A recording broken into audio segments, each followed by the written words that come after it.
बिस्मिल्लाहिर्रहमानिर्रहीम। अस्सलामु अलैकुम वरहमतुल्लाहि वबरकातुहू। जज़ल्लाहु अन्ना सय्यदना मुहम्मदन मा हुवा अहलुहू। मेरे नाज़रीन, उम्मीद है आप खैरियत से होंगे। अल्लाह ताला शानुहु आपको खुश व खुर्रम रखे। आज की जो मेरी वीडियो है उसका टाइटल और मौजू ये है कि ज़ुहर का चश्मा और उसके बारे में पेशन गोई, दज्जाल का खुरूज और हज़रत इमाम महदी अलैहि रिज़वान का ज़ुहूर। तो आपके सामने मैं एक हदीस पाक पेश करूंगा ज़ुहर के चश्मे के बारे में और उसका क्या लिंक है दज्जाल के खुरूज के साथ और हज़रत महदी के साथ। तो उससे पहले जामिया मस्जिद खालिद बिन वलीद रज़ी अल्लाह ताला अन्हु के बारे में आपसे मैं एक गुजारिश करना चाहता हूँ। मस्जिद की तामीर जो है अल्हम्दुलिल्लाह वो जारी है और इजहार तशक्कुर भी करता हूँ जो लोग दो दोस्त तावन कर रहे हैं उनके साथ। तो मज़ीद अभी हमें मस्जिद के लिए फ़ंड्स की ज़रूरत है और आपको मैं दावत देता हूँ मस्जिद की तामीर के सिलसिले में। मेरे नाज़रीन, मैं आपको ताउन की दावत देता हूँ। कुरान पाक में अल्लाह फरमाता है वतआवनु अलल बिर्रि वत्तक़वा। अल्लाह फरमाता है ताउन करो एक दूसरे के साथ नेकी और तकवा के कामों में। अल्लाह के रसूल सल्लल्लाहु अलैहि वसल्लम का इरशाद है मन बना लिल्लाहि मस्जिदन बनल्लाहु लहू बैतन फिल जन्ना। जिसने मस्जिद बनाई अल्लाह के लिए तो अल्लाह उसका घर जन्नत में बनाएंगे। और जो मसाजिद बनाने वाले होते हैं या मसाजिद के साथ ताउन करने वाले होते हैं या मसाजिद के इंतज़ाम चलाने वाले होते हैं, अल्लाह ताला ने उनके बारे में फरमाया कि ये वही लोग हैं। कौन लोग हैं वो? अल्लाह कुरान पाक में 10वें पारे के अंदर फरमाता है इन्नमा यामुरु मसाजिदल्लाहि मन आमन बिल्लाहि वल यौमिल आखिर। अल्लाह फरमाता है बेशक अल्लाह के घरों को वही आबाद करते हैं, वही तामीर करते हैं, वही उसकी खिदमत करते हैं, वही करते हैं या करेंगे जो अल्लाह के ऊपर ईमान रखते हैं और आखिरत के ऊपर ईमान रखते हैं। तो जिसको अल्लाह रब्बुल आलमीन अपने घर की खिदमत की या ताउन की तौफीक दे दे, ये छोटी सी बात नहीं है। अल्लाह ने मेरे ज़िम्मे ये काम लगाया, मुझसे ये काम लिया। मेरी इतनी ना सकत है, ना मेरी इतनी कुव्वत है, ना मेरे अंदर इतने अच्छे अमल हैं, मैं अपने आप को इस काबिल नहीं समझता। लेकिन अल्लाह ने एक जिम्मेदारी लगाई है तो अल्हम्दुलिल्लाह मैंने सुबह अल्हम्दुलिल्लाह उसको कबूल किया। तो मैंने सोचा मैं अपने दोस्तों के साथ भी इसको शेयर करूं ताकि वो भी इसमें हिस्सा डालें और ताउन करें। तो आप मिले जुले कमेंट्स आते हैं। तो मेरे नाज़रीन, मैं आपसे फिर गुजारिश करता हूँ, ताउन की अपील करता हूँ।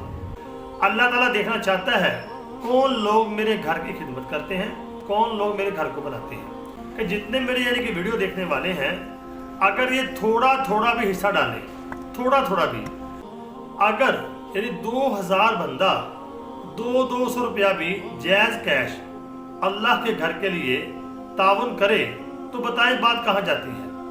अगर 200 रुपया फी बंदा या 300 रुपया, ये कोई रकम नहीं है क्या? अल्लाह के घर के लिए हमारे पास 200 रुपया भी नहीं है। मैं आपको दावत देता हूँ 200 रुपया कोई ज़्यादा नहीं है। जब बंदा बाहर निकलता है इतने पैसे तो बंदा वैसे खा लेता है।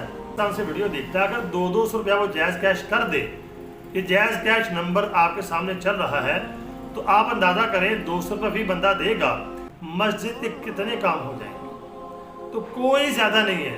200 रुपया भी अगर आप हिस्सा डालेंगे जायज़ कैश के यानी के ज़रिए से, तो इंशाल्लाह मस्जिद का काम जो है वो चलता रहेगा और आपको भी इसका बहुत अजर मिलेगा। और इसी तरह जो ओवरसीज़ मुसलमान हैं, मैंने कहा था $100 भी अगर वो महाना दें तो उनका भी इसमें वाफर हिस्सा पड़ सकता है कि मस्जिद तामीर होगी, क़यामत तक मस्जिद रहेगी, क़यामत तक मस्जिद रहेगी और आप कब्रों में होंगे, मैं भी कब्र में होऊंगा, हमें इसका अजर मिलता रहेगा। वहाँ लोग नमाज पढ़ेंगे, वहाँ पे लोग कुरान पढ़ेंगे, जिक्र करेंगे, अल्लाह की इबादत करेंगे, तो कितना हमें अजर मिलेगा। अल्लाह के रसूल सल्लल्लाहु अलैहि वसल्लम की एक हदीस भी है जिसमें आपने फरमाया सदका जारिया वाली चीज़ें कौन कौन सी हैं, जिसमें मस्जिदें भी आती हैं। मस्जिद बैतुल्लाह की बेटियां हैं, ये क़यामत तक रहेंगी। तो मैं आपको दोबारा दावत देता हूँ और मैं मुंतज़िर रहूँगा। आपने जायज़ कैश में अगर पैसे भेजने हैं, मेरा व्हाट्सअप नंबर भी वही है, ये आपके सामने स्क्रीन के ऊपर नंबर चल रहा है। ये 0322 851 4004 0322 851 4004 ये मेरा जायज़ कैश नंबर भी है और यही मेरा व्हाट्सअप नंबर है। اور ساتھ ہی آپ کے سامنے میرا IBN نمبر بھی شو ہو رہا ہے، international bank account number, bank الحبیب کا یہ نمبر ہے، یہ آپ کے سامنے چیک میں نے شو کر دیا ہے، یہ آپ کے سامنے IBN نمبر ہے۔ باہر سے کوئی ساتھی اگر پیسے بھیجنا چاہتا ہے تو میرے اکاؤنٹ میں بھیج سکتا ہے۔ اللہ رب العالمین آپ سے راضی ہو، اللہ رب العالمین آپ کو جزائے خیر عطا فرمائے، اللہ تعالیٰ آپ کو ہمت بھی عطا فرمائے، اللہ تعالیٰ اپنی شایان شان آپ کو اس کی جزائے خیر عطا فرمائے۔ تو آئیے اپنی ویڈیو کی طرف چلتے ہیں۔ تو پیچھے میں نے آپ کو 2 ویڈیو بنا کے دی تھی، گولان کی پہاڑیوں کے بارے میں اور اسی طرح بحیرہ تبریہ کے بارے میں اور بیسان کے باغات کے بارے میں، اور ایک سوال زغر کے چشمے کے بارے میں بھی کیا تھا۔ دجال کا تیسرا سوال زغر کے چشمے کے بارے میں تھا۔ یہ چشمہ ہے کہاں پر، اس کا تعارف کیا ہے؟ حضرت عبداللہ ابن عباس رضی اللہ تعالیٰ عنہ فرماتے ہیں، جب اللہ تعالیٰ نے قوم لوط کو ہلاک کرنے کا فیصلہ فرمایا تو حضرت لوط علیہ السلام کو صدوم کی بستی سے نکل جانے کا حکم دیا۔ چنانچہ حضرت لوط علیہ السلام اپنے ساتھ اپنی 2 صاحبزادیوں کو لے کر نکل گئے، ایک کا نام ربا تھا اور دوسری کا نام زغر تھا۔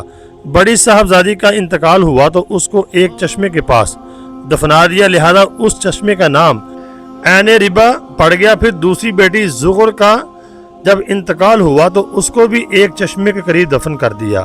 اس طرح یہ چشمہ عین زغر کے نام سے مشہور ہوا۔ تو یہ اردن کے علاقے میں ہے، اسرائیل کے مشرق کی جانب بتایا جاتا ہے، اس پر بھی اسرائیل کا اس وقت قبضہ ہے۔ تو دجال نے یہ پوچھا تھا کہ زغر کا چشمہ خشک ہو گیا ہے، تو اگر آپ دیکھیں گے اس وقت اسرائیل کا اس کے اوپر کنٹرول ہے، تو اس کے بارے میں خبریں یہ ہیں کہ اس کے کنٹرول میں چلا گیا ہے۔ یہ نشانی ہے دجال کے خروج کی، دجال کا خروج اب قریب ہے۔ تو دجال کے خروج سے پہلے حضرت امام مہدی علیہ رضوان کا ظہور ہوگا۔ یہ میں آپ کو چھوٹی چھوٹی نشانیاں اکیلی کر کے بتا رہا ہوں، کتاب کے حوالہ جات بھی پیش کر رہا ہوں، تو یہ باتیں سمجھیں۔ گولان کی پہاڑیاں بھی ان کے پاس چلی گئی ہیں، اور بیسان کے باغات کے بارے میں جو پیشن گوئی حدیث کی وہ بھی پوری ہو چکی ہے، اور زغر کا چشمہ جو ہے وہ بھی اس وقت ان کے قبضے میں ہے، اور یہ اسرائیل کے مشرق کی جانب بتایا جاتا ہے۔ میپ کے اندر اب جا کے دیکھیں گے تو وہاں پہ آپ کو یہ مل سکتا ہے۔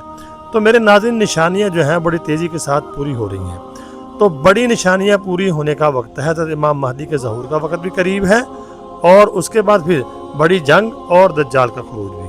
تو ہمیں کیا کرنا ہے؟